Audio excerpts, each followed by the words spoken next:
سلام و درود خداوند بر شما عزیزان. در این زمان همه ما از رفیق و دوست نامرد ضربه و خیانت دیده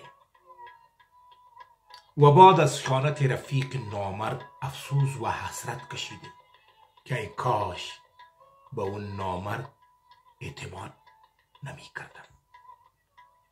اما این ما بودیم که آن رفیق را بدون آنکه از حیثیت، همت و پرهیزگاریش خود را خبر کنیم به اون اعتماد کردیم و بخچه رازهای خود را برایش باز کردیم و آن نامرد را برادر خطاب کردیم. حضرت علی علیه السلام در مورد کسی را که برادر بدانیم عجب سخن گوهر بار دارد. حضرت امیر المؤمنین علی علیه السلام می فرماید برادران را به اندازه پرهیزگاری آنها دوست بدارید. ای بی وفا برو که شبستان خاطرم، دیگر نجای جلوه ذوق وصال توست.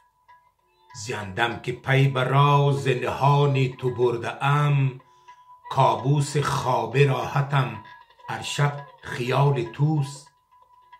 دیگر نه اعتماد به عربه وفا کنم، ای کاش با تو هیچ مقابل نمی شدم.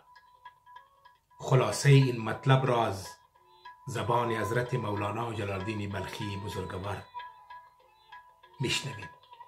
آن بزرگ در انتخاب دوست و رفیق چه خوب فرموده: دلا یاران سه قسمن گر بدانی، زبانیان و نانیان و جانی.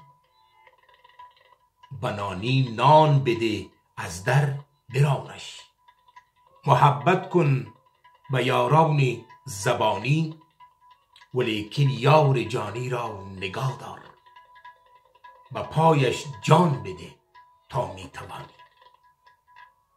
حالا فهمیدیم که یار و دلدار کی را باید انتخاب کنیم.